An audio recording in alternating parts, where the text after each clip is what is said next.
switches and all that. Regarding networks, na computer networks, we started. Yes, yes, ma'am. So, do you know when was the internet started? Anybody knows that? How did the internet start?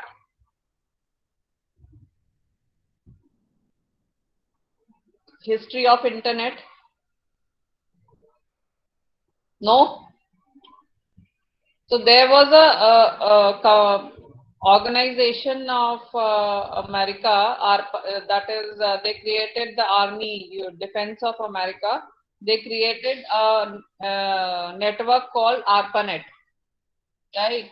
For advanced research organization they created, so that their own army people could connect and they could share information and all that. So through that ARPANET, later on this network, that is internet, network of network was created.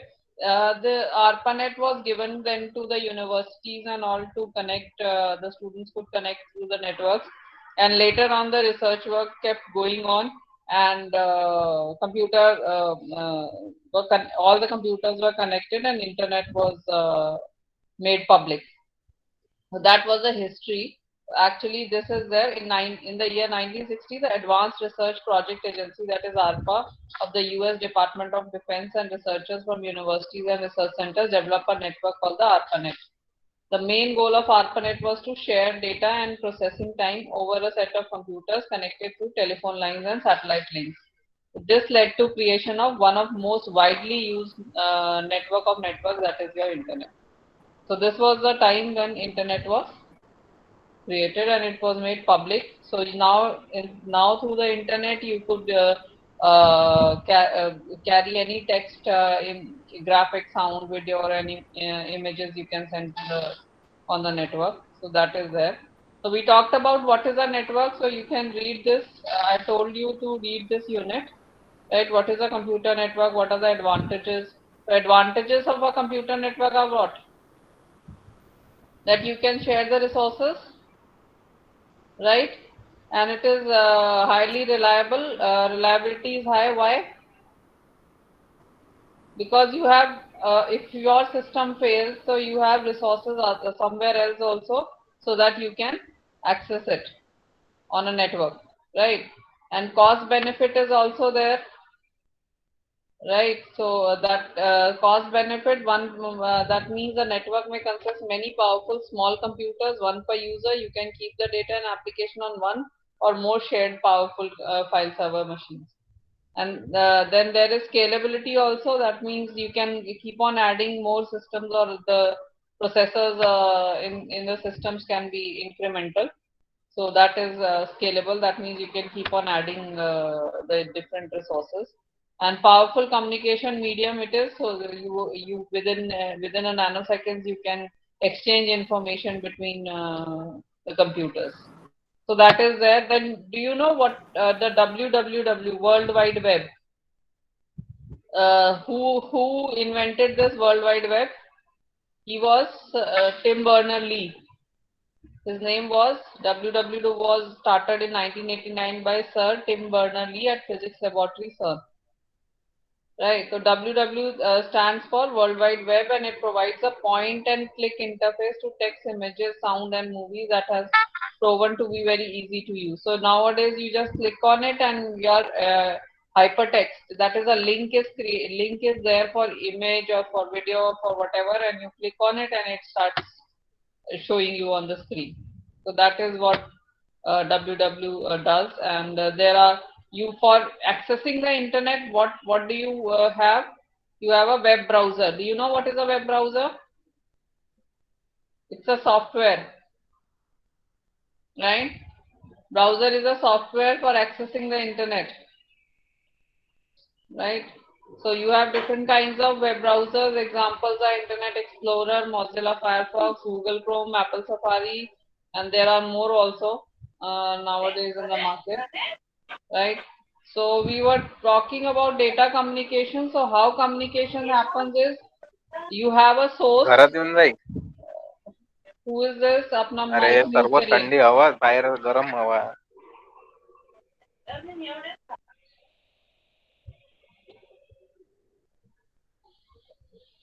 Keep your mic mute for the timing.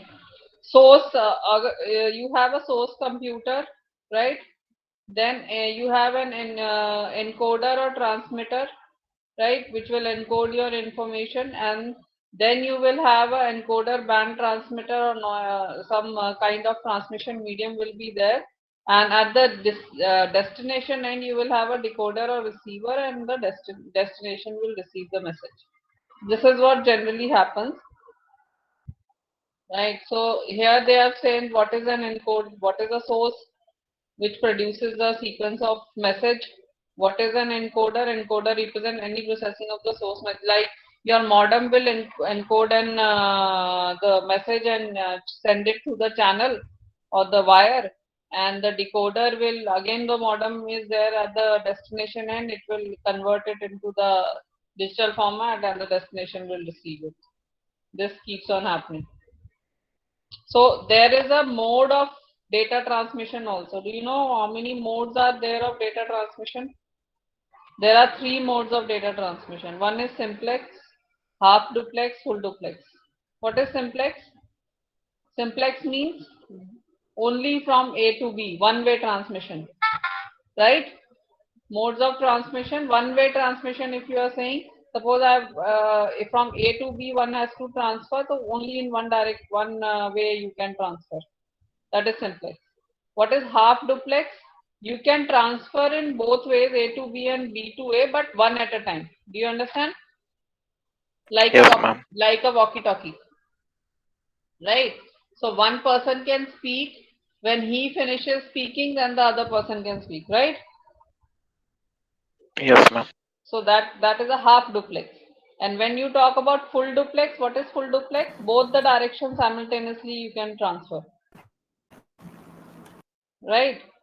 So nowadays, what mode of data transmission nowadays you are following? You're following a full duplex mode, Full, right? full duplex. So that is Mobile, more, like, yeah. Example is telephone, mobile, whatever you can say, full duplex, right? Then when you talk about the speed of transmission, I told you that your telephone wire will have a bandwidth. What is a bandwidth? Bandwidth is a data transmission rate that tells the maximum amount of information that can be transmitted along a channel. So how much data you can transfer on the channel, that is your telephone wire, is known as the bandwidth. So that is always measured in bits per second, right? So nowadays you have megabits per second speed generally, or gigabits per second, right? So that is your speed of transmission, right? What else is there? Then you have data transmission channels. We discussed that there should be a media to transfer the data or channel to transfer the data. That is your guided channel, unguided, or guided media or unguided media. So guided media you have twisted head. They have given you only two guided media, that is twisted pair cable and fiber optic cable, right? So they have given you those things. The twisted pair cable, they have given you UTP, unshielded twisted pair, and that is nowadays Cat 5 cable is there. Cat 6 has also come. So earlier category 3, category 5, now category 6 has come. Then you have optical fiber, right? So the signal is generally generated by laser or LEDs, light emitting diodes, right? So because optic is there, so light medium is there, the signal is always transferred in light medium. The advantage, disadvantage they have given, we have studied yesterday also. And unguided media, you have radio waves, microwaves, and infrareds. So radio waves are electromagnetic waves which can penetrate the walls also. They are 3 kilohertz and 1 gigahertz are normally the radio waves, right? So they have given that. So in radio waves, you also have Bluetooth technology in radio waves. So Bluetooth is a very popular application of short wavelength radio transmission in the frequency band of 2400 to 2480 megahertz. Then you have microwaves. Microwaves are electromagnetic waves ranging from 1 to 300 gigahertz, right? And microwaves are unidirectional, that is, sending and receiving antennas need to be aligned. So they are unidirectional. So this kind of a thing. There will be earth stations, right? And you can transfer the data through a repeater from one earth station to the other. That is a microwave. Then you have infrared. Infrared is just like your remote, right? So 300 gigahertz to 400 terahertz is the range, and short range communication you will use infrared, right? That is there. Then you have network topologies. We talked about the arrangement of computers, or the structure of computers should be how. So you have bus topology, right? Ring topology. Then you have star topology, right? So they have given that. We also talked about mesh and tree also, right? Then they are talking about network classification, that is your local area network, LAN, the characteristics of that, and then metropolitan area network, that is MAN. Then they talked about wide area network, that is WAN, right, which we yesterday discussed. Then they are also talking about virtual private network, VPN, which we discussed yesterday. So they are comparing the three kinds of networks, LAN, MAN, and WAN. So what is the full form, what is the cost, range, and all that, topology, whatever you can say. They are discussing that. Then we also talked about the uh, open system interconnection model, OSI model, through which your communication happens. The protocols on net has been designed. Protocols are the rules through which one communicates. The computer communicates from one computer to the other. So you have 7 layers in the OSI. So these are the 7 layers: physical, data link, network, transport, session, presentation, application. So this presentation, session, and application are the upper within a system. Within a system, these are happening, and the lower ones, which from the transport, network, data link, and physical, this between this lower between the systems. This is upper within a system. This is lower between the system. That means transferring of data is happening here actually, right? And within the system, the presentation, application, and session layers work, right? So this is what. So what does the application layer do? This layer is the layer for user interaction. We must have application software for dealing with the data. So whatever data you are dealing with, suppose you have sent an Excel spreadsheet data, so you must have a software for opening that data, that is Excel or whatever, right? Then presentation layer, it converts the data into suitable format. It does tasks like compression, decompression, encryption, and decryption. So your data must be in some other format. So what it has to be brought to the normal format which you can read. So that is done by the presentation layer. And session layer, this layer manages connections between different application layers. So what the different application layer connections have to be managed by the session layer. So these three layers do this, right? And what does the transport layer do? This layer converts data into segments. I told you that you have to divide it into packets. So these packets can also be the other name can be segments. So data is converted into segments and reassembles the data stream. TCP and UDP are the protocols used in this layer. In this layer, data is converted into so-called segments. So basically, the division of packets is done here, and also when the packet reaches the destination, it reassembles the packet also in the order which was there. Then network layer, this layer translates logical address into physical address. So what is a logical address? Internet logical address is your IP address, Internet Protocol address. And what is your physical address? Is your MAC address, Media Access Control, which is in the Media Access Control, which is the NIC card address. So this is the work of the network layer, that it translates your IP address into your physical address. This layer also fixes the route for data path. That means the router works at this layer and it finds out the best path to transfer the data. So that is done by the network layer. And what does the data link layer do?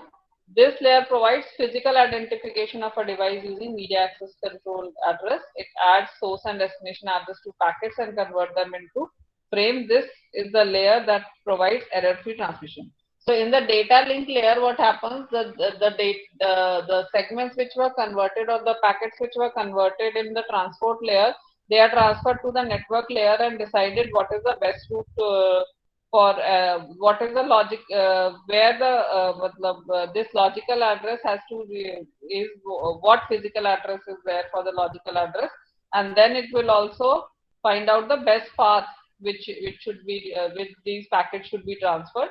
And data link layer, what it will do is it will see the MAC address of the system, which is a physical address, and adds a source and destination address to the packet and convert them into frames. And this is the layer that provides error-free transmission. So it will also check for any error in the data or not. If there is an error, this data link layer checks for it. And then physical layer, what does it do? It provides the actual data transfer happens in this physical layer. So data is carried from one device to the other through the media, that is optical fiber or whatever it may be. So physical layer is the one which actually transfers your data. So these are the seven layers of the OSI, of Open System Interconnection Model, right? Through this model is followed for transferring data from one computer to the other. For example, they are saying consider that you have to send a Word document to a different network or through internet. The following are the process. So what will happen in the OSI layer if you are transferring a Word document on the internet? In the application layer, the user can edit the file by using application software like word processor. So I told you, if you are to send some Word file, Excel file, whatever file, PDF, whatever you are saying, so you should have that software. So word processor software is there. You can edit the file in that. That is happening at the application layer.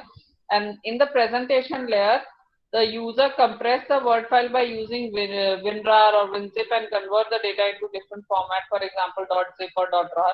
So you can do that in the presentation layer. The file can be zipped. You can also convert the Word document into different formats. That is, you can convert it into PDF or whatever format also if you want. So that is done in the presentation layer. And in the session layer, the particular file has to be integrated with browser for attaching it to email or likewise client. So in the session layer, what happens is you have to open the medium through which you are sending the file.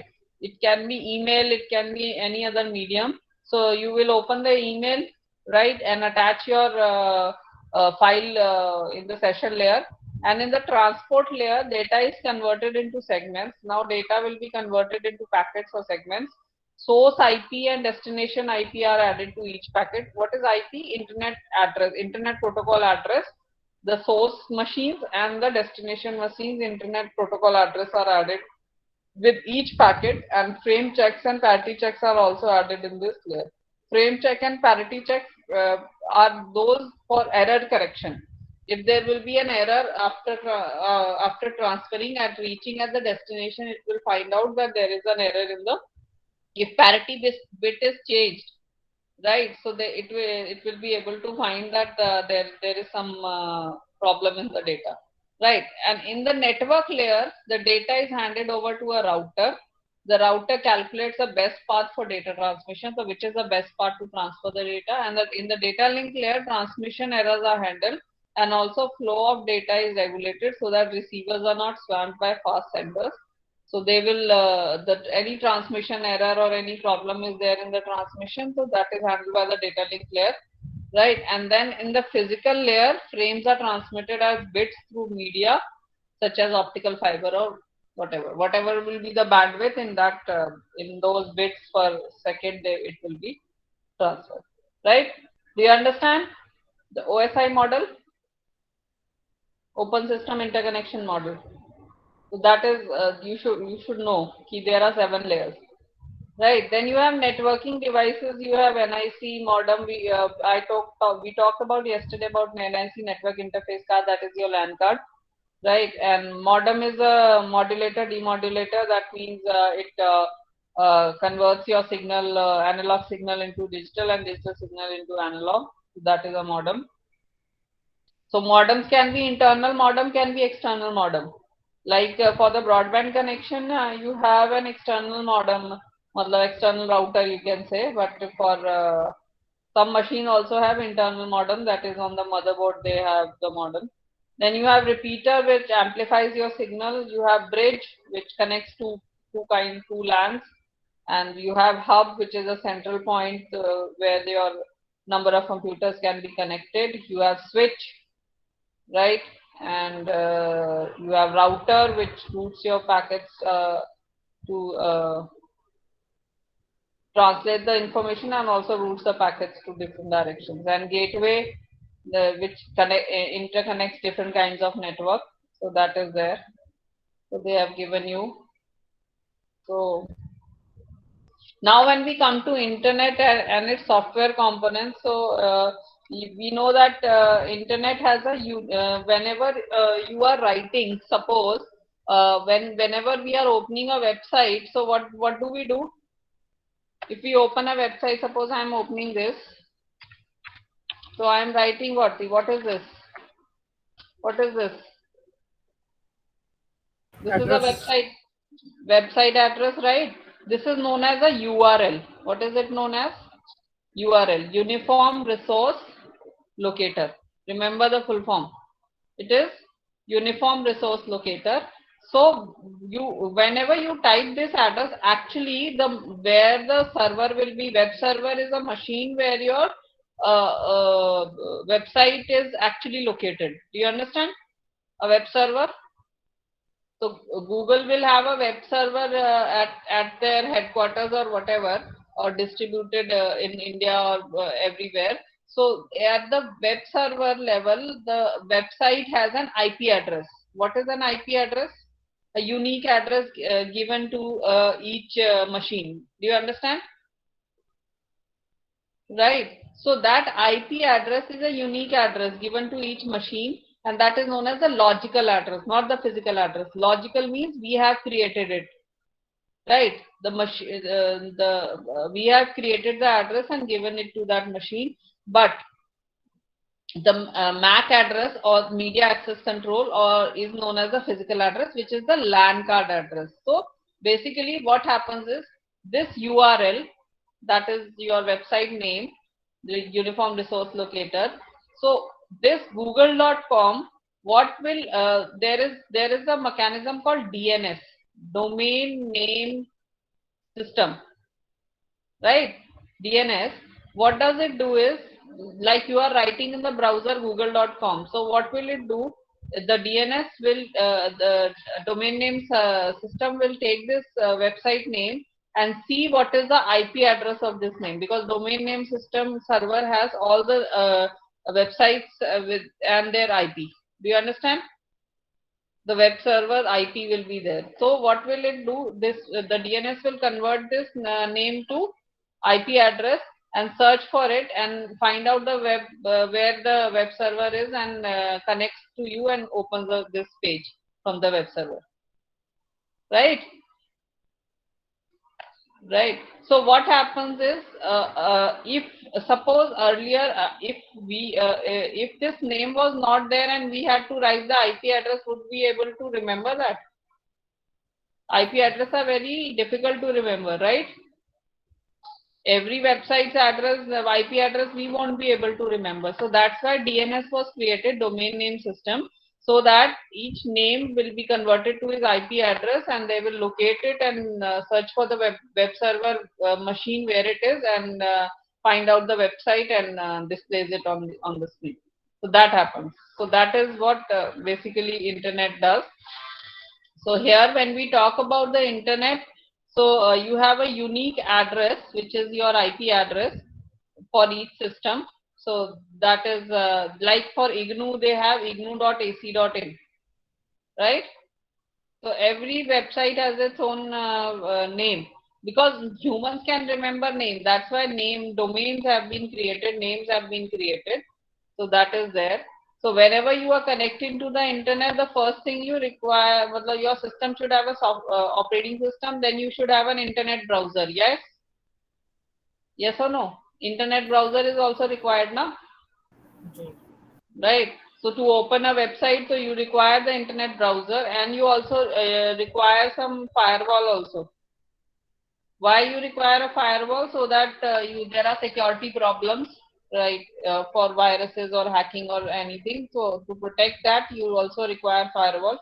A firewall is software as well, hardware also, but generally in our normal system we have a software firewall, right? So those are required. So they have given you that. We are not talking about that. So I talked about the TCP IP model also. That is your internet host to host network or internet model also. So here you will have host network, internet, transport, and application. These have been four levels have been done from 7. So that is there. So internet layer, transport layer, so that has been shortened. Some of them have been merged. So we have discussed that yesterday also. So that is also there. Then when we are talking about the internet address, so we can classify the computer connected with internet in two categories, servers and clients. So server is a computer with the capacity to provide connectivity and sharing to multiple personal computers or clients. Any computing device you use to access the internet, which is specifically set to serve its files to client computers. So files that a server makes available to your computer can be web pages, videos, sounds, images. So what is a web server? Web server is a high-end machine or a server machine which has the capacity to provide connectivity and sharing to multiple computers or clients you can do with your web server, and it will provide you with web pages, videos, sounds, images, and all that. So generally the popular web server softwares, in a web server what software you can have Apache HTTP server, you can have Microsoft Internet Information Services, you can have Sun Java System Web Server. So these are the kinds of softwares or which for a web server, right, on to handle the website and all that. So these are the different softwares which you can have. Then we were talking about URL, that is Uniform Resource Locator. Uniform Resource Locator is the website name, like whatever www you are writing, right? So website address generally starts from, if you are talking about, it starts from http:// right, generally, then www.google.com, right? That is your whole URL, Uniform Resource Locator. Do you understand? Right. So what if I write here, what is HTTP? Anybody knows that? No, I'm not talking about Hy- hypertext transfer protocol. Hypertext transfer protocol. Right. So suppose this is your whole URL. If you say this is your whole URL, right? So this is your protocol. This HTTP, Hypertext Transfer Protocol, this helps you in transferring a web page, hypertext, that is page made in hypertext, that is HTML, to come this page has to be transferred from the web server to your client browser, and the page is www.google.com. Do you understand? This whole thing is known as a URL, right? You can also have some file or folder also there. Suppose there will be some folder and some file will be there, like I'm just giving an example. So this can also be added. This can also be there. This kind of address can be there. In the web server or this your website, you must be having different kinds of folders, and in the folder you will having different pages, web pages. So that is there with extension. So that this full thing is known as your URL. So whenever you enter the URL, so it takes you to that particular address. Right. Now I told you that where you are writing this URL, but actually this URL, this website will have a IP address, right? The web server will have a IP address, right? It will have an IP address. But for humans, they have created website name. So what does the DNS? DNS, that is known as domain name system, right? Domain name server also you can say, domain name system also you can say. So this domain name system, this is a domain. This is called .com is a domain. That means it's a commercial site, right? So there are many domains like .com, .org, right? Country-wise domains are also there like .in, .us, .jp. Do you understand? Right? These are known as domains. So these are the main domains. In the main domain, you can also have subdomains, right? In the main domains, you can also have subdomains like you can have .ac, you can have .edu, right? You can have .gov. Do you understand? These are known as subdomains. So the main domains, suppose, are this. IN is the main domain. So suppose when we talk about IGNO's website, so it is ignu dot ac dot in. So the main domain is IN and the subdomain is academics, that is .ac, and in that academics you will have the website called IGNO. Do you understand? So this is the way actually the domain name system works. So what it does is the IP address, this IP address given to a machine or the web server machine where your website is residing. Suppose this IGNO website is residing in some web server. So that will be having an IP address. So that whenever you click on ignu.ac.in, so what does the DNS do? It converts this name to the IP address of that web server.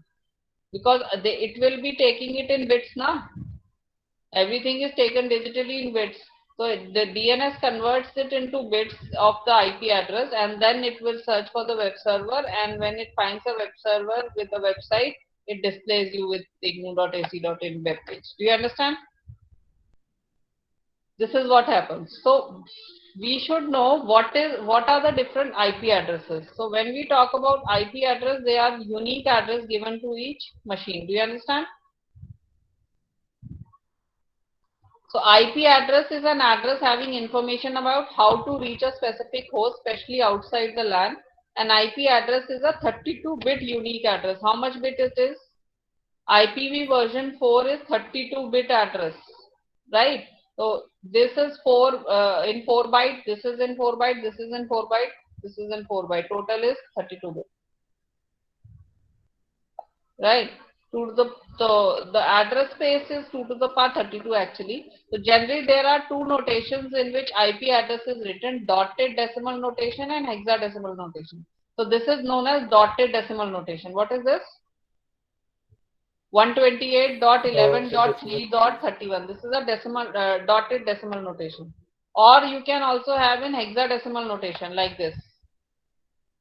This is known as hexadecimal notation, right? So generally we always talk about decimal notation. We don't take care of that hexadecimal. So we talk about dotted decimal notation only. So the value of any segment byte is from between 0 and 255. Right. So if it is a 32-bit address and the first segment, suppose this one, the first segment will be from 0 to 255, second will be 0 to 255, this will be 0 to 255, this will be 0 to 255. There are 4 parts in an IP address. Do you understand? 1, 2, 3, 4. 4 parts. All 4 parts can be from 0 to 255, 0 to 255, 0 to 255, 0 to 255. Right. So for the classful addressing, the 32-bit IP address is divided into how many subclasses? 5 subclasses. What are those? Class A, Class B, Class C, Class D. So there are how many classes of IP addresses? 4 में. 4 नहीं 5 है. E is also there. A, B, C, D, E. Right. This D and E, when we talk, we generally take A, B and C only with in our consideration. D and E are used for special purposes. Like D and E are reserved for multicast and experimental purposes. That's why we don't use D and E. Do you understand? Yes. They are reserved. D and E are reserved for multicast and multicasting and experimental purposes. So we don't see them. We generally are considered with A, B, and C. So A, B, and C only our IP addresses can reside, website address or whatever, right? Or machine address. So when we see, so our IP address will always be having two parts. The IPv4 address is divided into two parts, network ID and host ID. So when you see in different kinds of network, that is class A, if you see class A network, first byte, there are four parts, na? Byte 1, byte 2, byte 3, byte 4. So the first byte will have the network ID and the byte 2, 3, 4 will have the host ID. Right. Class B will have byte 1 and byte 2 as the network ID and byte 3 and byte 4 as the host ID. Class C will have byte 1, 2, 3 as network ID and byte 4 as the host ID. And D and E, I told you this is multicast address and this is reserved. So we don't consider them. So we are generally having these three addresses which are important to us. Okay. Class A, Class B, Class C. So in class A, this one is a network ID and 2, 3 and 4 are host IDs. And class B, 2 are network ID and 2 are host ID. And class C, 3 are network ID and 1 is a host ID. So when we talk about their from what to what is the class A network. So class A network is from 0 to 127.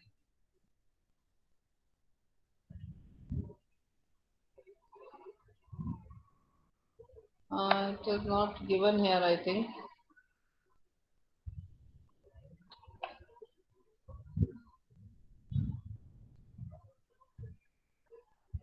No problems. 0 to 127 is the range for class A. Class B has 128 to I think 191, and class C has from 192 to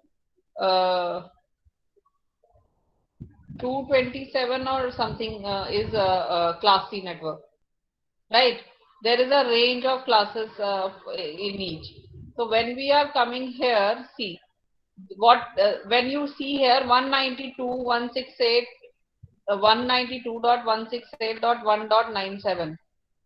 Are you seeing this address, IP address? Yes. Yes, ma'am. Can we talked about the three addresses. Class A's range is 0 to 127, right? Then when we talk about class B, it is 128 to 191, right? And class C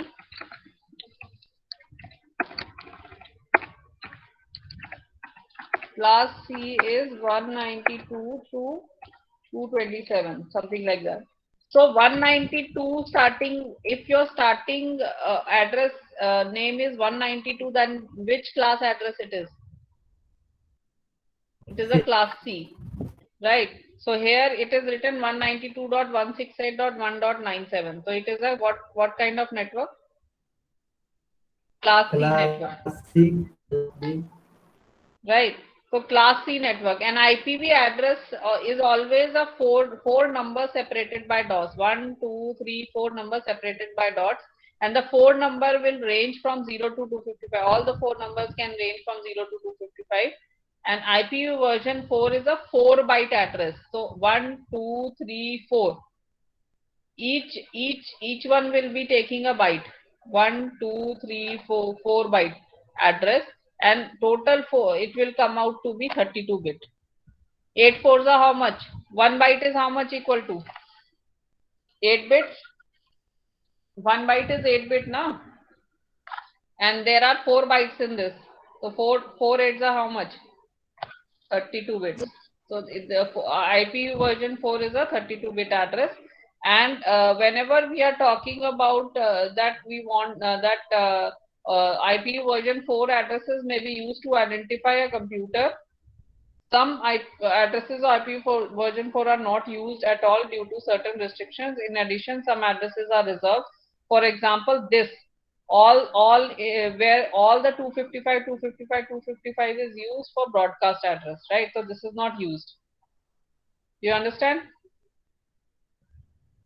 So this is reserved. So we were talking about that all the 32-bit IP address consists of two components, either the network ID, which identifies one of the network that is a part of the internet, or device ID, or you can say host ID, which identifies a specific device within the identified network. So always it is divided into net ID or host ID or device ID, you can say. And net ID may be of 8 to 24 bit long. So net ID, when we see here, so it will be 8 to 24 bit long. Why they are saying 8 to 24 bit long? Because if you say in the class A, it is only how much? 8, right? In class B, it is how much? 8 twos are 16, and in class C, it is 8 threes are 24, right? 24. So that's why what it is saying, ki all network ID will be between 8 to 24 bit, right? So by using a subnet mask in combination with their own IP address, you can determine the destination address of the devices is remote or local. So why a subnet mask is used? Why a subnet mask tells you that whether this machine which you are accessing is a remote location machine or a local machine. Do you understand? Right. Subnet mask will help you in finding out whether the IP address the device IP address or the destination address address you are searching for is a remote machine or a local machine. For example, if you have this IP address 192.168.1.35 having 24-bit net ID, and now how they decided that this machine has 24-bit net ID? Can you tell me? 192 is a class C network, right? So 192 is a class C network, and class C network, the number of host ID, number of net ID is 24, right? 24. Byte 1, 2, 3, right? 24 bits, right? So that's why they said that having 24-bit net ID, the remaining 8 bits, that means the last one, this this is the host ID, right? These 8 bits are only the host ID. So that is your device ID. The remaining 8 bits of this address specifies the device ID. So the subnet mask for this network should be 255.255.255.0. No, broadcast is all through 255.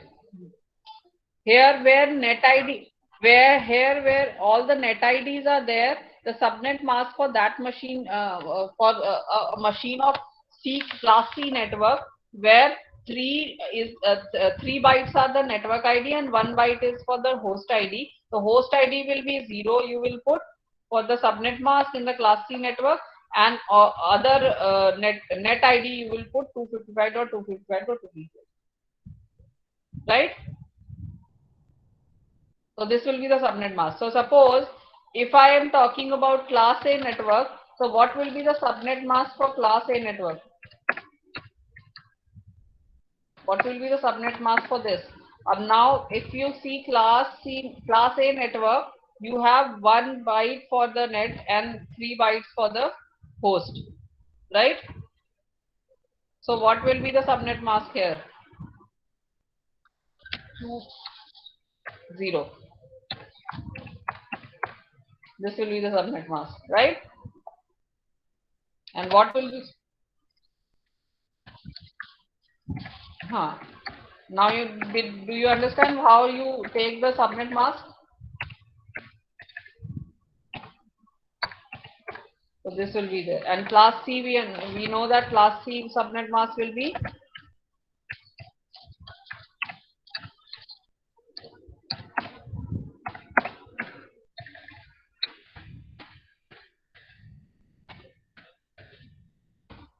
this. Do you understand subnet mask now? How they have taken the subnet mask, right? So now, if the so subnet mask for this machine will be this one. So this subnet mask is used to identify the IP address of the network, right? So this will help you understand whether the computer is in the what you say in local area, or the local device it is, or a remote device it is. So that it will help you. That is a subnet mask, right? So they have given you, see, they have given you the subnet mask here, IP address range and their subnet mask, right? So we are not talking about that. So suppose your computer has an IP address of 193.168.1.35, right? What is your IP address? This is your IP address. It's a class C network, and you want Yes, to ma'am. access a location, and now you want to access a location called 193.168.1.56, right? So as your subnet mask, this is also a class C network, this is also a class C network, right? Your machine is class C and you want to access also class C network, right? Now your subnet mask is how much?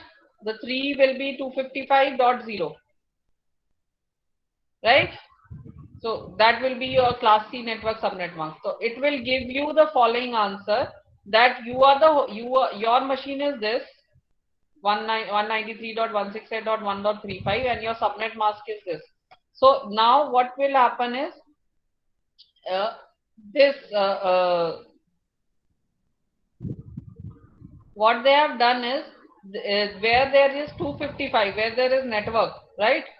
Network ID 255, there you will take the 193.168.1 directly down in the result, and where there is host ID 35, you will make it to 0. Do you understand? Right. Now what location you have to access? 193.168.156. This you wanted to access. Again you will put the subnet mask down. You will copy the network IDs 193.168.1 and you will make 56 to, what will you make? To 0. The host ID will be 0. So since the result of both the operation points to same network ID. See, the network ID is the same na? For both. For both it is same. Yes. 193.168.1, 193.168.1, right? Both is pointing to the same network na? Therefore, you can conclude that the referred destination address is local. The machine you are accessing is a local machine, right? And same way, suppose this is your machine, your IP address 191. Now 191 is a class B network, right? From 192 class C starts. 190 up to 191 is a class B network, right?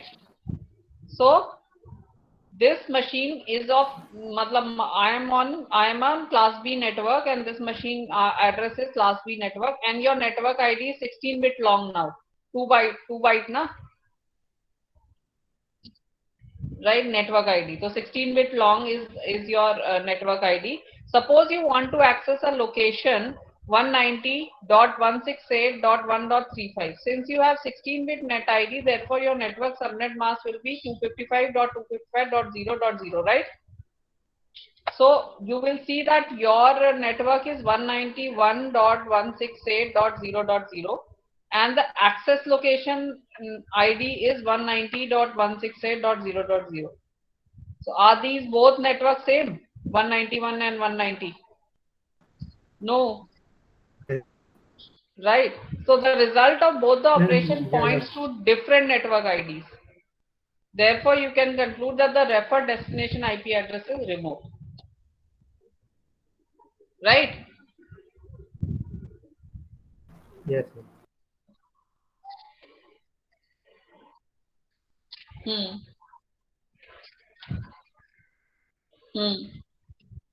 Hmm. They can be in a local area network, right? And here, when you are finding out that these are remote machines, so you have to route. Now you have to decide the route where to access that machine, right? The router has to decide the route now,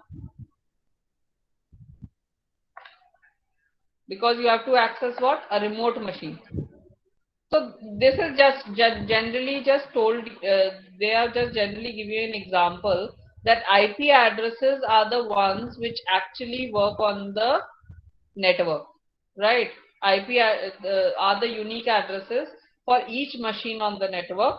So there will be a network ID, there will be a host ID, right? And if you are on the different networks, then you have to take a path and access that machine. Otherwise, you are on the same local area network, right? Then now from IPv version 4, now you have another version of IP has come, that is version 6, right? So that is a 128-bit internet protocol version. From 32-bit, how much has it has increased? Right? It has increased from 32-bit to 128. Do you understand? So now if you access the network nowadays the new PCs also have IPv version 6 also. So now because see, there are so many of websites, so many of machines, web servers and all that. So if you give if the all the IP addresses have already been filled in the IPv version 4. Do you understand that? So increase the range, they have now have IPv version 6, which is 128 bit, right? So can you understand what is an IP address now, right? You should know what Yes, is an IP address. It's a unique address to identify a computer on the network, right? Ma'am, is both the IP systems are running together parallelly? IP4 and 6. No, not parallelly. You can say nowadays they are started using IP version 6 addresses. Mm. But in the system, both the things are given. IP version 4 is given, IP version 6 is given. Uh, If when your I'm internet service provider is having an IP address of 4, so it will be using 4 only. If a new thing comes and it is using 6, so it will use 6. means it depends upon my ISP. Yeah. Okay.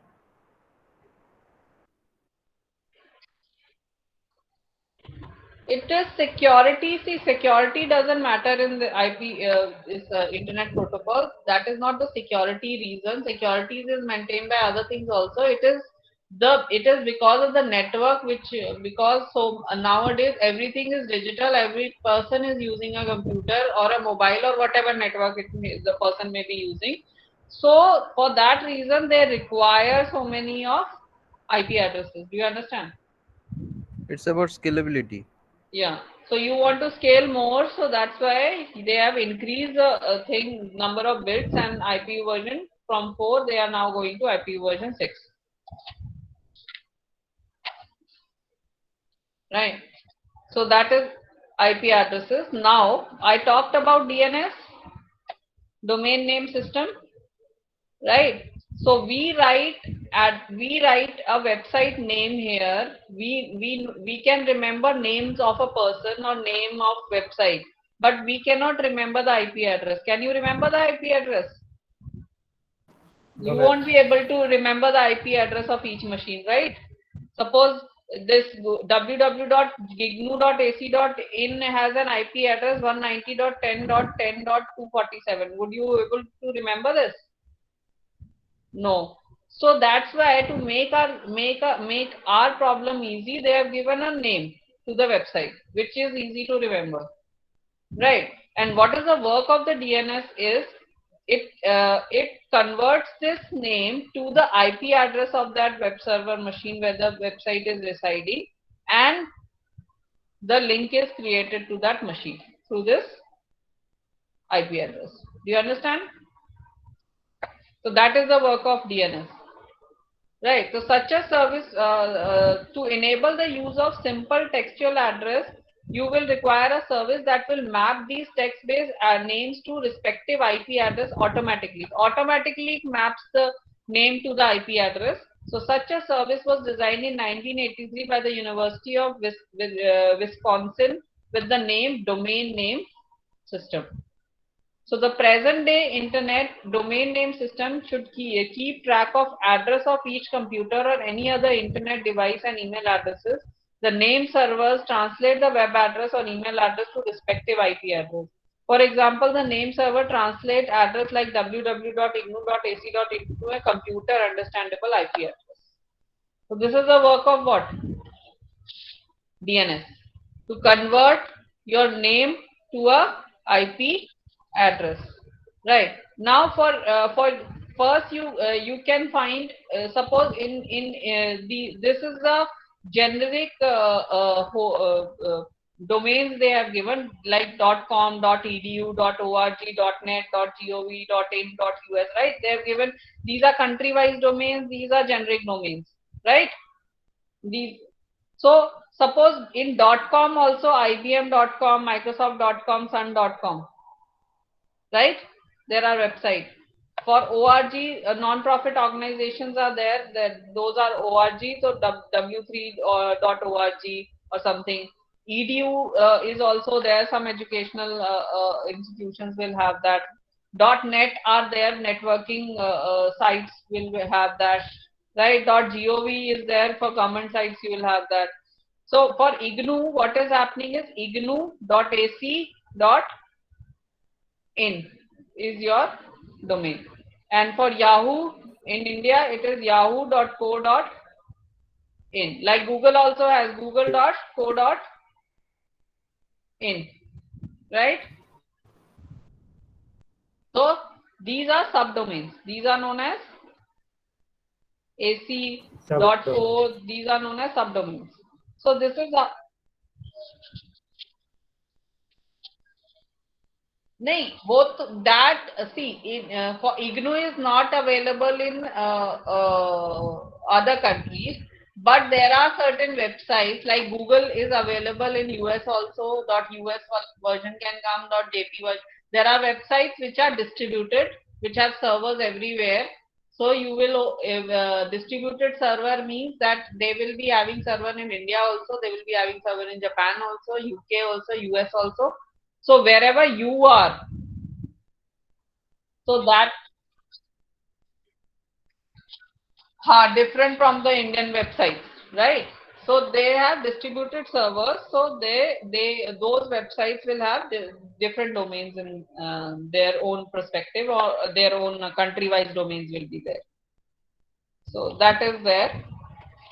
So that is what domain this domain does, right? So this suppose this is your URL http://www.ignu.ac.in/student/result.html. This is your URL, right? So what will happen is this HTTP, what does it do? Hypertext Transfer Protocol. This will access this page. It will transfer the link to DNS, domain name system. So the domain name, the hypertext transfer protocol will tell domain name system that this page has to be transferred.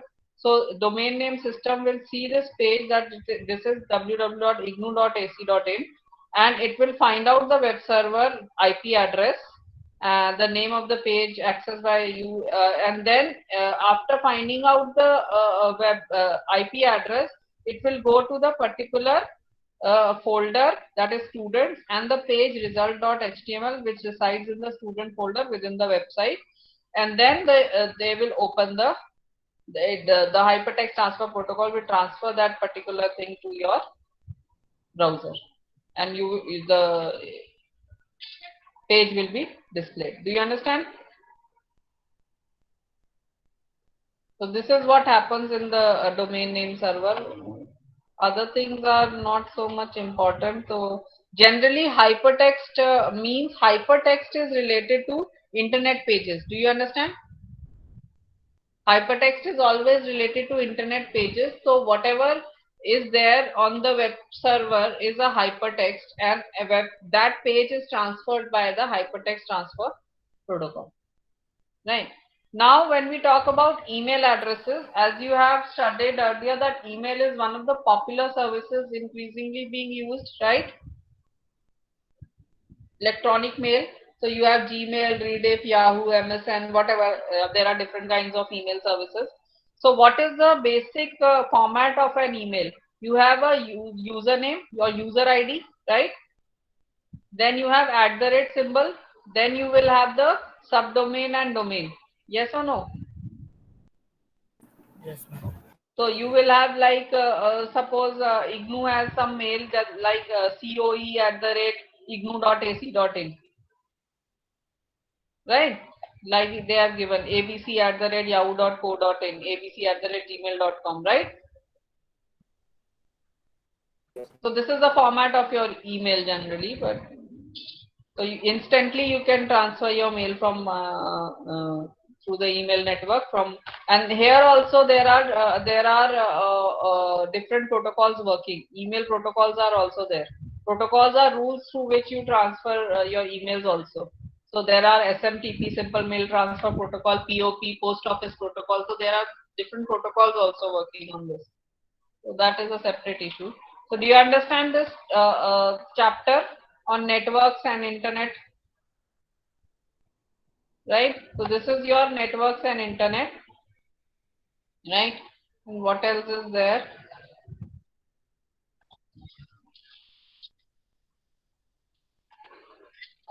If probably they will ask, then I have told you how to do it. Right? What you can do is, I don't know whether you will have a multiple choice question or you will have a descriptive question paper. I don't know about that. Right? So I'm just suggesting to you that you go to IGNOU website, right? And you have student support here. Go to student zone under student support. You have question papers here, right? Can you see that? You also have assignments, you have question papers. So just go to the question papers. So suppose I want to see June 2021. Your school is SOCIS. Yeah, School of Information and Computer Sciences. SOCIS, right? This School of Computer and Information Sciences, right? Right. So yours is Bachelor of Computer Applications. Just click on this, right? This is BCS-011, Computer Basics and PC Software, right? So just click on it. So you will get the question paper of that year, right? So here, this descriptive paper is question number 1 is compulsory, right? So question number 1 has A, B, C, D, E, F, G, H, I parts, right? And other 3 questions, other 4 you can attempt any 3, 5 or 4, whatever is there. 2, 3, 4, other 4 questions you will attempt any 3, right? So see, what question? This one, uh,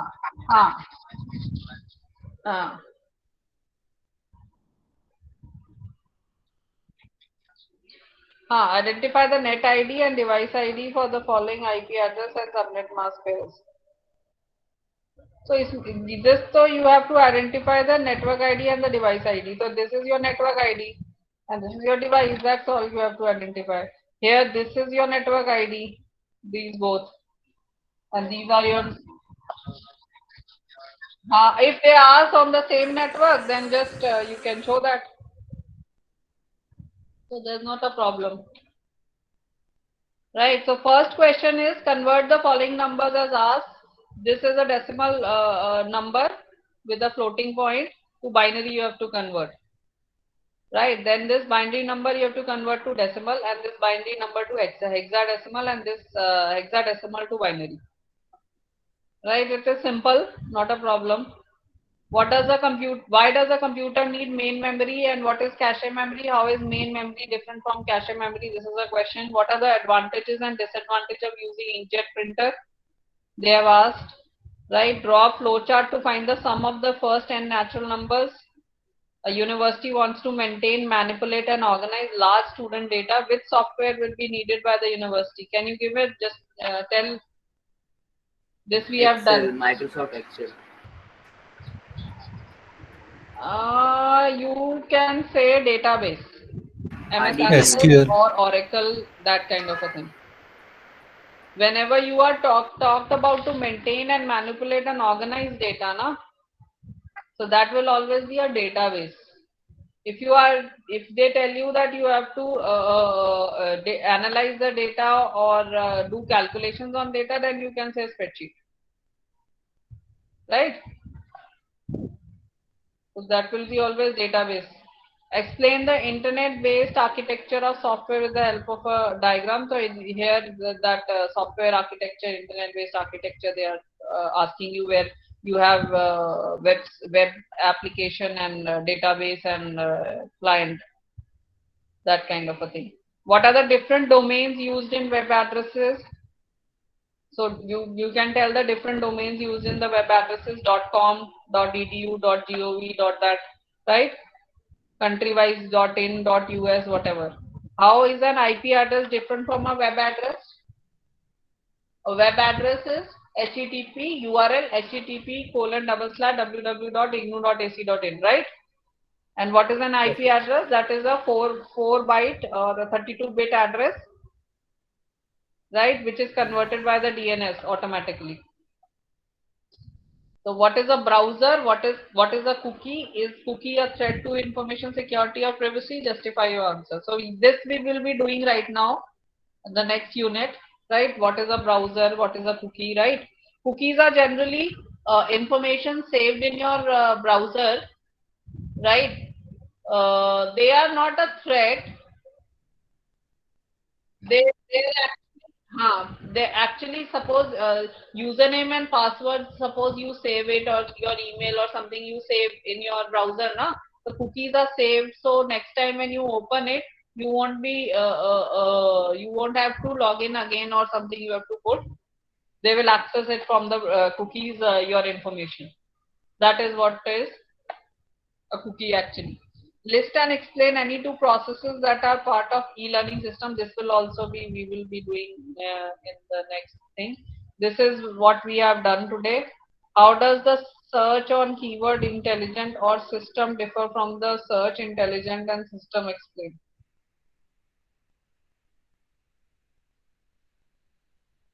Acha, or and, what is the difference between that they are asking? If you suppose want to search on the internet intelligent or system, and if you say intelligent and system, intelligent or system means either it will find out on intelligent or it can find out on system also. Do you understand? Yes, ma'am. And means both of them it has to find, intelligent and system. Compulsorily both the things have to be found. Yeah. So what is a modem? Why is it used in networking? So I have told you modem is a modulator demodulator which converts your signal from analog to digital, digital to analog. Right? Yes, ma'am. So explain the characteristics and advantages of wide area network. So wide area network is your internet, and it has all the computers in the network are connected, right? So it has a bigger range than LAN and MAN. So that is wide area network. So all the characteristics which we yesterday studied, you can write. What are the characteristics of twisted pair cable? Compare its features with optical fiber. So you have to compare like how much range your twisted pair has from this from 100 to 0 to 100 meters or something like that was there, and how what is fiber optic and how does fiber optic works. You can compare the transfer speed also. Explain how object-oriented software design paradigm is different from structure and modular design. So object-oriented is based on objects and other concepts, and structure and modular design is based on your structure, that is your functions and procedures, right? So that is there. What is the need of an operating system? Why do you need an operating system? Because that is the without the operating system, you cannot communicate with the hardware, right? Yes, ma'am. So give names of two popular operating systems. So you can give the name Windows and Linux or whatever. Suppose you want to transfer a file from your hard disk to a CD. Which of the following services of the operating system will be used and for what purpose? User interface.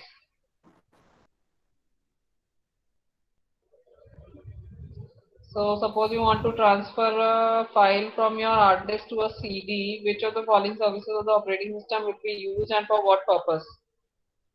Which one will be used? Memory management.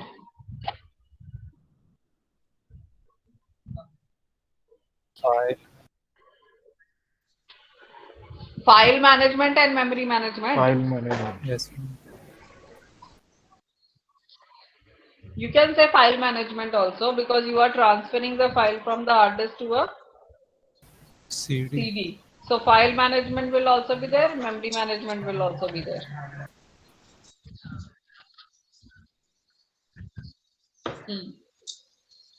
No, that they are put comma, comma, comma, and the last one is and.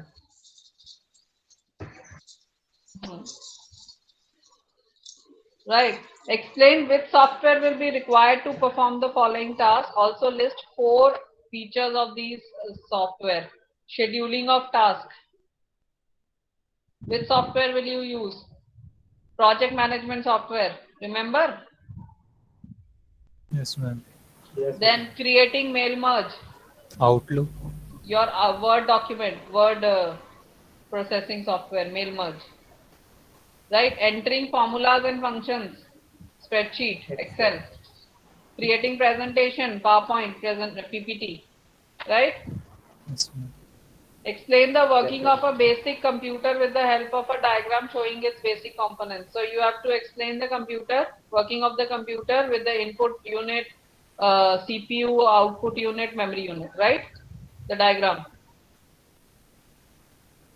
Remember the John von Neumann diagram? You have input, CPU is ALU and CU parts, and you have output and you have memory unit. What are the differences between primary and secondary memory of a computer? So what is the difference? Primary memory is the memory which is temporary, right? And secondary memory is the permanent memory. Primary memory is RAM Like and RAM and ROM, hard drive. right? And secondary memory is your hard disk, pen drive and all. And which of them is larger in size? Secondary memory. Which of them is faster? That is your primary memory. Primary. Right? Explain the role of the following utility software: disk checkers and system restore. So what does disk checkers do? They check your system disk whether it is in correct order, it is not corrupted on, and what does system restore do? Yes, Checkpoint. if you want that some problem has occurred in your system, so you want to get back to the before restore point which you have created, which keeps a backup of your restore point. So you can go back to that point and your system will be restored. Right? What is the use of digitizing graphic tablet and joystick? What is the use of digitizing graphic tablet? It helps you in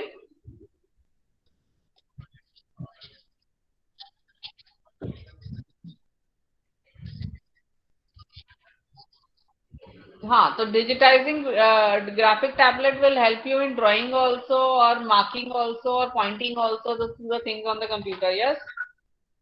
Yeah, and joystick is just a gaming device for pointing to a particular thing, right? It's not like digitizing graphic tablet. It's just a gaming device where you can move the game person which is in the game and from forward or backward or whatever, right? Explain any 5 of the following with the help of an example: supercomputer, 4th generation computer, disk layout of a CD-ROM, perverse software, that is your malwares, open source software, wiki, TCP IP. Any 5 you have to explain.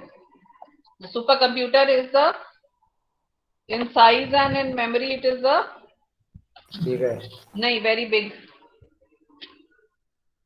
The memory size is very high, processing power is very high, speed is very high. The fastest computer is the supercomputer, right? And the Yes, memory is also high. 4th generation computers are your, which uses the technology ultra large scale integration, ULSI, right? And they are having right now we are going into artificial intelligence was in the fourth generation, right? What all programming languages you are using, it is the processing speed have increased and your systems have become the size of a hand size, right? So these things you can tell about the 4th generation. Then you can also tell about the disk layout of a CD-ROM, like the disk will have tracks and tracks will have sectors, right? No, one surface. CD-ROM will have one surface. No, that is a hard disk which has 2 surfaces. CD-ROM will have one surface only for reading and writing. Right. So these are the questions which they have asked. From the 2nd, 3rd, and 4th and 5th, you have to answer any 3, and first is compulsory. Right. I don't think so. It is a difficult paper. It is easy in first semester. Right. Just you have to yes. read your blocks. So you are conversant with your blocks. You can answer the questions. There's no problems. Right. So I told you where to find out your question papers from. Right. So you will go to student support, and in student support you will go to student zone, here student zone on the website, and there you can also find assignments and other things, right? And go to question papers, and then you can click on which year question paper you want. If you want to download 5-year question paper, download 2021, 2020, June 2020, December 2019. So if and June 2019, you can download the 5-year question papers. Go to the question paper. You will find a Control F. Just do it. SOCIS, that is School of Computer Information Sciences, and go to this, and you can find out the question papers, right? Right. Right. So we were talking about the 2nd unit now, which is your web application 1. So here you will be learning about your what is browsing. What is browsing? When you are surfing the internet or you are searching something on the internet or information, then it is known as browsing only, na? Yes. Right. So what do you require for browsing the internet? You will require a browser. Yes, So what ma'am. is a browser? It's a software. A web browser is a software application that enables you to find, retrieve, and display information available on the World Wide Web. Right? On the internet, whatever information you want to retrieve or you want to display or you want to see, you will require a web browser. Right? And everything which is on the web browser is in hypertext markup language, HTML. Right? Is always will be in the hypertext format. So they are just explaining that only. So types of web servers also you should know. What are the different web server? Web server is a machine which is actually having the application of website, right? Your website is residing where? In the web server, right? So you are always accessing the web server. If you are opening a website, you are actually accessing the web server of that website, right? So you have file FTP servers, mail server, file server, print server, terminal server. There are so many of servers, web servers, right? So how does the browser work is the web client, which may be the web browser, the web server that serves the request of the web client, and the network that connects the client and servers to a network such as LAN, WAN, or the internet. Right, so these three things are working actually. Web browser is the client, that means I am the client, right? I am on the web browser and I open a particular website. So it will be the web server which will service my request, yes, right? And I will be connected through the network, through LAN, WAN, or internet, right, to access that particular web server. So this is how your what does work. Web browser works, right? And what does HTTP does? HTTP transfers the hypertext HTML format page to your browser. That is the work of HTTP, right? Now they are telling you the browser has what components, like you have back button, forward button, recent history, address bar, search box, right? Refresh, stop, right? Your browser. You know that, all of you, right? Here in Google Chrome, this is your address bar, right? Where you write the address. This is your refresh, reload. This is your back button. This is your forward button, right? So in different browsers, different kinds of things are there, but they are similar. You have minimize, maximize, close button also. You have search button also, right? So Yes, there are ma'am. different kinds of things which are there. So if you want to see the history, you can go to settings, the three symbols which are there, and you go to the history, and you can visit those history pages also. Right? So they are telling you that. I'm not going for that. What are the different buttons and all that? That's not required. Then we have talked about the DNS. What does the DNS do? Right? So they are talking about the web browser history now, that when was the first web browser came. In the late 1980s, a variety of technologies laid down the foundation for World Wide Web, and Sir Tim Berners-Lee was the person who laid the foundation of WWW, that is World Wide Web, right? And the first graphical web browser which led to explosion of web usage was developed in 1993 under the leadership of Mark Anderson. The browser was named NCSA Mosaic. This was the first graphical web browser, right, in 1993. And then Netscape Navigator was very popular browser in 1994. It was 90% was the usage at that time. Then came Microsoft Internet Explorer in 1995, and the software was too much used in 2002 and later. And Opera was started in 1996. Firefox was evolved from Netscape in 2004. Apple Safari 2003. Google Chrome in 2008. Right? These are the popular browsers. So you have different types of browsers also. You have line mode browser, graphical user interface based browsers, Java enabled browsers. What is line mode browsers? Line mode browsers were initial browsers which were only text mode browsers. That means there were no graphics. Do you understand? Yes, ma'am. When initially there was no graphics, so there were text mode browsers, and the example of that browser is Lynx, Lynx. Lynx is a line mode browser. So there were only text which you could read. There was no video, image, and all that. Then came graphical user interface based browsers, which nowadays all the browsers are graphical user interface, right? All the graphics are there, text, images, video, whatever you want, animation, you can see that, right? And Java enabled web browsers are what?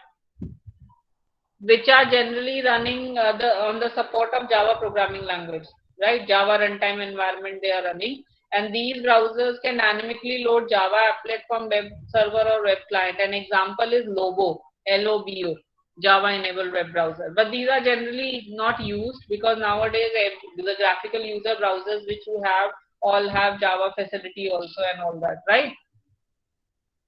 So these were the three kinds of browsers. And then when we talk about browser security, so we were talking about cookies, right? So the cookie, when we talk about security, one more thing is there, like you write HTTP and you also write HTTPS, right? For the banking sites or the payment sites, you generally go for HTTPS. Yes, ma'am. Why? For Because that security is reasons. yeah, because of its security purpose, because hypertext transfer protocol secured. S means secure, right?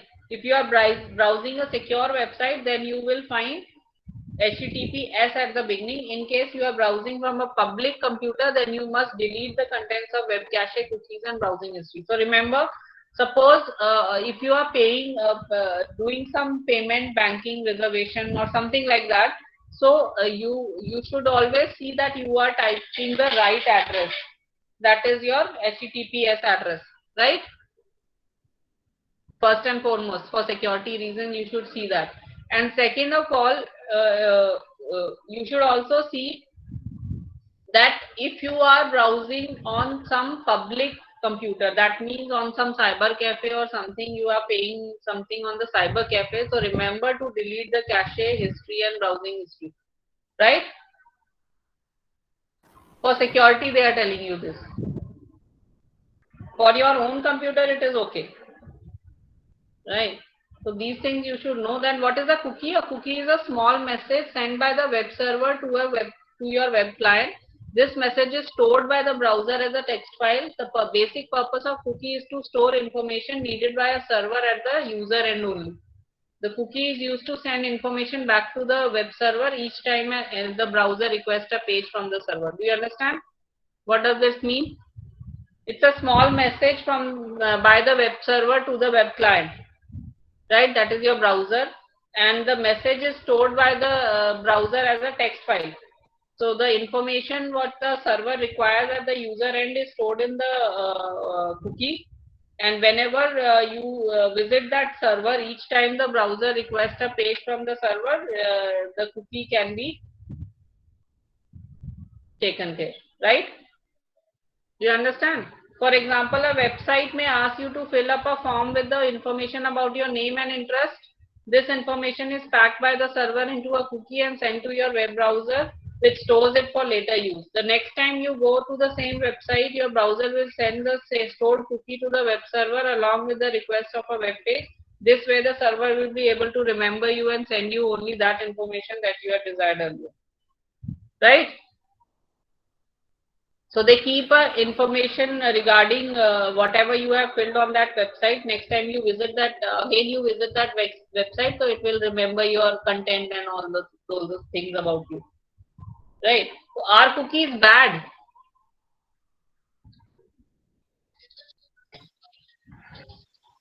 So cookies are merely text files that can be deleted at any time. They are not malicious or not are they programs. Cookies cannot be used to spread virus and they cannot take control of your hard drive. However, they contain important information about you. So if some anonymous persons access your browser or gets the cookie information, then it will be a problem. Otherwise, it's not a virus. Do you understand?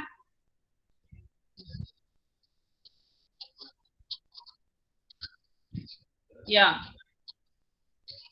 Yeah. Yeah, saved in a cookie. So if you want, you can whenever you are deleting history, na, So you can, you want to clear cookies. So if you want to clear the cookies, you can clear that.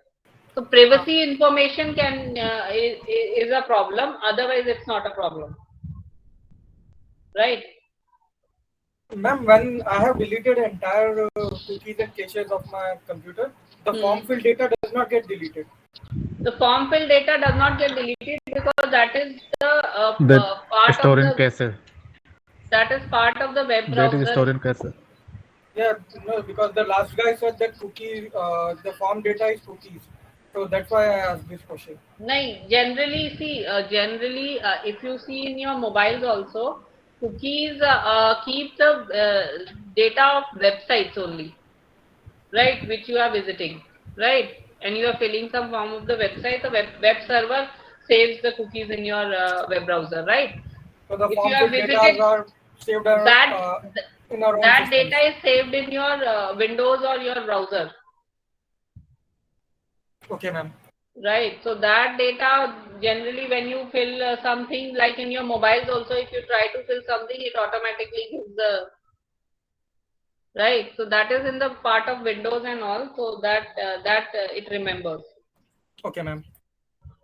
But what we are talking about cookies will always save the websites you visit generally. Right. The website you visit and the web server saves that part. In your some websites say that the cookies will be stored in your browser. They write also at the bottom of the thing, some websites, right? So they that is what you should do. So that is what cookies are. Then what is searching? When you talk about searching, what is searching?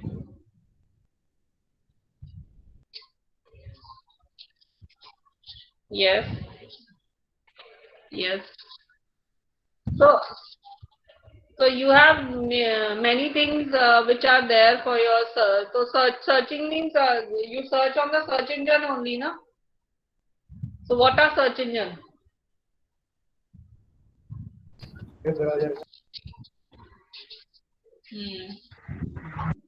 So search engines are basically websites, DuckDuckGo like. generally websites which help you search information on the internet, right? So that is a search engine. Like Yahoo is there, Google is there, Ask.com is there. Many search engines are there. Right. So search engine can be defined as a tool to search diverse and disorganized sources of information available on the internet. Right. So programs that continuously keep searching for information from web pages are called spiders, robots, crawlers, wanderers, and worms. You understand? So you have to write programs in the search engines. There are programs written which search for the information on the on different web pages. Do you understand? There are so many of websites now. Yes. So on so many of websites, so for the content to be find a particular search you have given on the search engine that I want to search this information. So many of websites are searched and there are programs which search the different websites and those programs are called spiders, robots, crawlers, wanderers and worms which search for the sites which are giving the same information which you are requiring. You understand? So links will be given to you.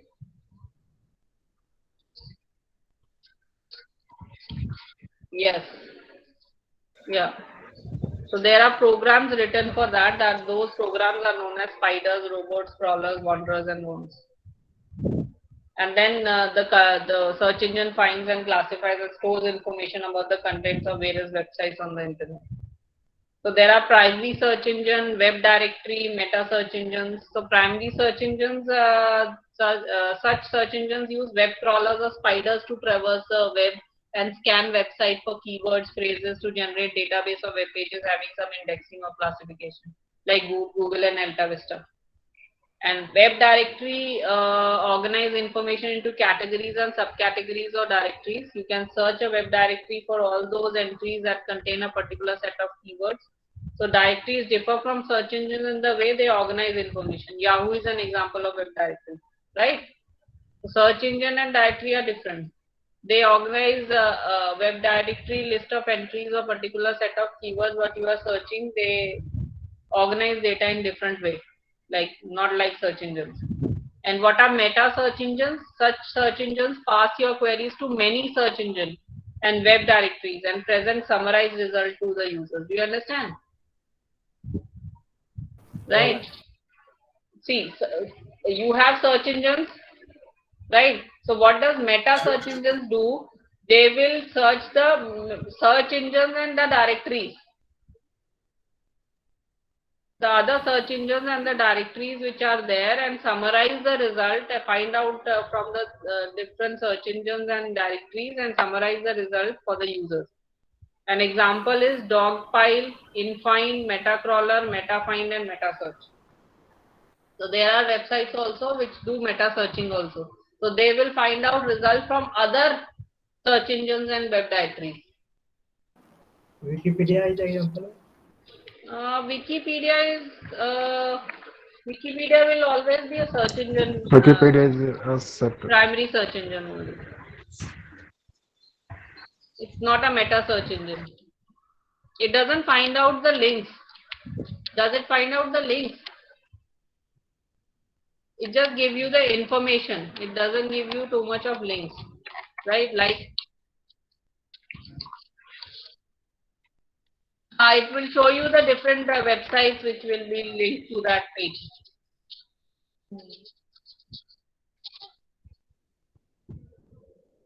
So they are explaining about what is spidering or web crawling. So spider or web crawler is a computer program that browses web pages or www in a systematic automated manner. Search engines use spider for getting up-to-date data on websites. They are used to create a copy of the pages listed by them for later processing to create index.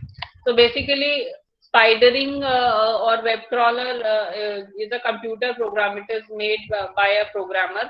And what this do, the spider do that in the search engine, the spider the program gets up to date information on the websites, right? And they create copies of the pages so that later on somebody searches for the same information which you have searched or a new search have been done. So there will be a page in the search engine and it will be displayed to you automatically. So that kind of a thing is created. Same way indexing is there. Once the spiders have completed the task of finding information about web pages, the search engine must store the information in such a way that you are able to use it. The search engine may provide some information relating to relevance of information, maybe in the form of ranking. So the in Google, you know that search engine optimization is there. So the most searched site is generally the top one. Right? Do you know that? Yes, Yes, ma'am. ma'am. So that kind of a thing is indexing. So they generally do indexing that which is the most searched site or most visited site or most information is from which site. So they keep that site in the first three options.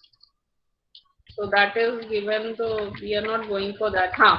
Then we talked about, they ask you a question, how to do searching. They ask you a question, suppose Boolean search you are doing, Boolean because logical, right? And or you are using, that's why they are saying Boolean, right? To find out website which contains Java tutorial, you may type Java tutorial in the search box of the browser. The search will look for keywords, Java and tutorial. The search expression will retrieve all these records where both the terms occur, right? You have not given and. Have you given and here? No. But it will always use and by default, that Java and tutorial you have to find out. Both the things, right? You may use other Boolean operators like or and not in the searches. For example, if you are interested either in web pages having keyword Java or they are tutorials, then you may use search expression as tutorials or Java, right? Or can also be used. So either it will give you a Java or it will give you a tutorial. If you are looking for tutorials that are not related to Java, then you will use an expression tutorial and not Java like this. So it will find out tutorials but not Java. So that is how they are telling you. So can you understand what is and or? And why do you put quotation marks? The word between the quotation marks are treated as a phrase, and that phrase must be found within the document of or file, right? That is important. If you are writing in quotation marks.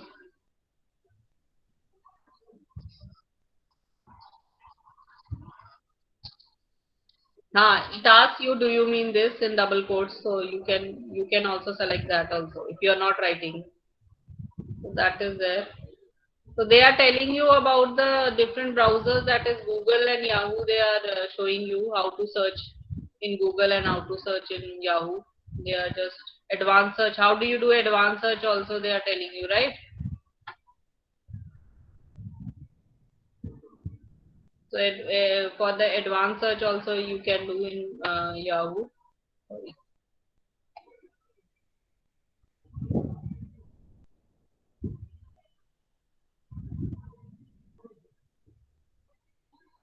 Yeah, Yahoo also they are telling.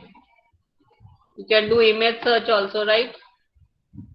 So if you do something, so whatever you are searching, so if you can also write image or whatever. It also gives you options to search a web or search images or search videos. So that kind of a thing. So that is what they are telling you. That can be done practically. Then when we talk about emails, right? What are emails? Electronic mail is a faster than post mail, and email cannot be lost like letters and can be stored for long time, right? Your post can be lost. Can email be lost? If you have deleted, then it is not a problem. It can be edited and forwarded to other persons. Emails are not affected by distances. It can be sent anywhere in the world in seconds. Unlike postal mails, you can add video and audio with the email also, right? And the disadvantage is what? You should have mobile devices or computer to send it. Nowadays, everybody has it, but generally, And an active internet connection. right, there is a need of knowledge of opening email account. You should also know how to open it and how to handle the email, right? So what is the history? The history is the same which was for the internet. The ARPANET, the Department of Defense of America created the internet, and there only they started this kind of service as email. And the email standard which was used at that time was Simple Mail Transfer Protocol, SMTP. Right, later on in 2004, one more internet standard for email began, that was Post Office Protocol. Right, so that was there. So how to create your email they are telling you. All of you know that, right? You can either go for Google, Gmail, you can go for Yahoo, you can go for whatever other Hotmail or whatever, or Outlook. You can so they are creating in Gmail your account, right? This I don't need to tell you, right? So what all options you have in your email? You have inbox, where you your mail read or unread mails are there, right? You have sent mail, where whatever mails you have sent will be in the sent mail. Drafts, if you have put any mail in the as a draft, so it will be in the draft. Spams are the unsolicited emails or junk mails, right? They can be some advertising mails sent to you, or some kind of mails which are spam, which are so that automatically goes into the spam. And trash is your recycle bin, where you whatever mails you delete go to the trash, right? Yes. And what is compose mail? Whenever you want to write a mail, then it is compose mail. New mail you want to write, then you have to go to compose mail. Then you also have contacts in your mail. right? And when you are writing a mail, that is, you are composing a mail, so what all options are there? You have two means the person whom you want to send the mail. So mail ID will be given. CC is what? Carbon copy. CC means carbon copy. Carbon copy.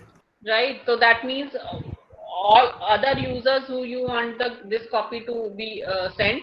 So that addresses you will give in CC. And what is BCC? Blind carbon copy. Blank carbon That copy. means all those people who you want that they should not see who other people have sent it to. You understand? I want that BCC should be sent so that no other person should know that I have sent this to these persons also. So you can write those addresses in BCC, blind carbon copy. So they will not be able to know all to whom other persons you have sent this mail to. So that is blind to them. Do you understand? Yes, Blind ma'am. carbon copy. So that is also there. Then subject is there, where you will write what is the subject matter of your email, and the text area is the area where your email you write, and then send button is there, right? That is your email. You also have chat options also. Chat is there or not? Yes, ma'am. Chat. Available. Yeah, Google Talk and all for chatting. Chat rooms are there. You have Yahoo Messenger, G-Talk in Google, Readable, right? So chatting option is also there. Nowadays, so you have video chats only, right? In WhatsApp or there are other mediums also. So they are just talking about the chat rooms and all that. I'm not going for that. Then what are the security threats on the internet? Can you tell? Internet has many facilities, but there are security threats also that there are the what? Privacy. Yeah, the most important three things are there which you face on as a threat on the internet is confidentiality, integrity, and availability. Do you understand? These are the three things you face. Confidentiality means that no unauthorized person should be able to read or copy information that he or she is not supposed to read, right? So your information should be confidential, not on the internet. Yes, ma'am. Privacy issue is there. Then integrity means what? That no unauthorized person should be able to modify the information. It should be integrated. That nobody else should be able to modify the information, whatever is there. And availability means no unauthorized person should be able to erase information, make it inaccessible. That means they should not be able to erase it so that other person will not access it. As this kind of a thing should not happen. Do you understand? Yes, ma'am. So these are the three things which you should cater to, and other things are computer viruses, from which other theft is computer viruses or malwares, right? Apart from confidentiality, integrity, availability, there are other threats which are computer viruses, right? So how to make sure that you can to maintain the security is authentication and authorization. What does that mean? Yeah, so authentication means that you are authenticating the person that this is a valid person who is accessing the email or whatever, right? So username and password is one of the options internet security in the internet security systems, right? And authorization means what? That you are that the mail server is authorizing, yes, the username password is correct, authentication is correct. Now I am authorizing him to access this, right? So this is what authentication and authorization is. And the other thing is, if you are catering to computer viruses and malware, for confidentiality, integrity, and availability, authentication and authorization is good. For computer viruses and malware, you have to have a firewall and antivirus on your system, right? Yes or no? So that is how you will cater to viruses and all. That is what you are there, the security threats will be there. And what are the security threats? That is confidentiality, integrity, availability, and computer viruses and malware, right? Those are your threats. And how can you prevent them? By authorization and authentication, and you can have antivirus and firewalls installed, right? Any problems? Any problems in this chapter? See, generally the definition you have to read, right? Any doubts anybody is having? The next class, which is on Monday, right? Yes, ma'am. Next class, which is on Monday, will be the last theory class. Then we'll start with the practicals, right? I think 9 classes were there. I think so. The next class is the last theory class. Just check it. Then we will start with the practicals. So this is what your theory sessions are all about. But only one unit is left. That is your unit about e-learning, right?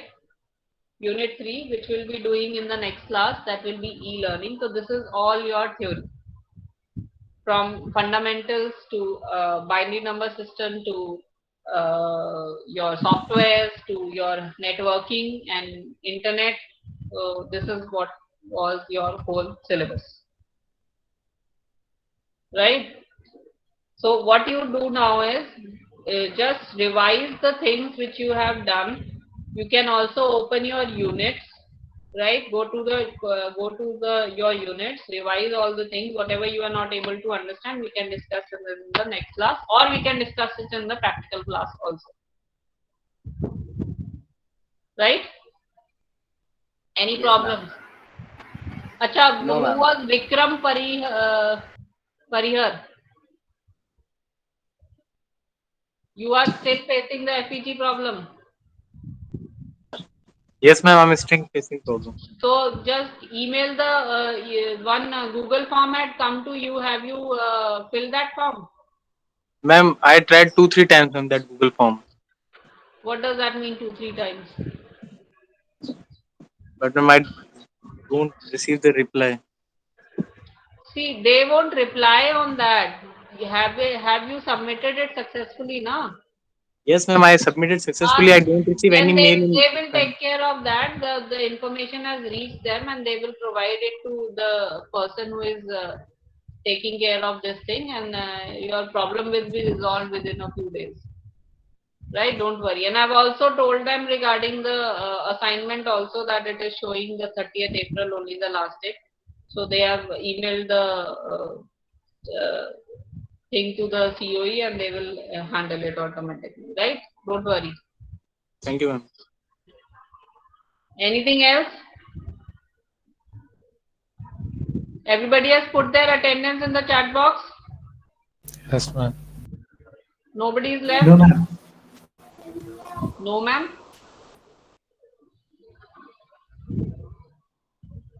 Yes or no? Should I copy it?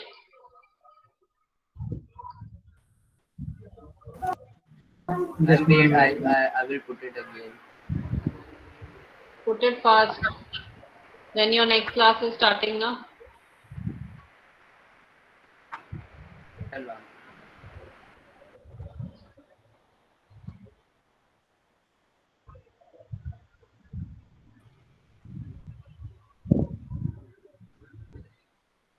All those who have not put their attendance, please put it, and then we can end the class and we'll meet on Monday then.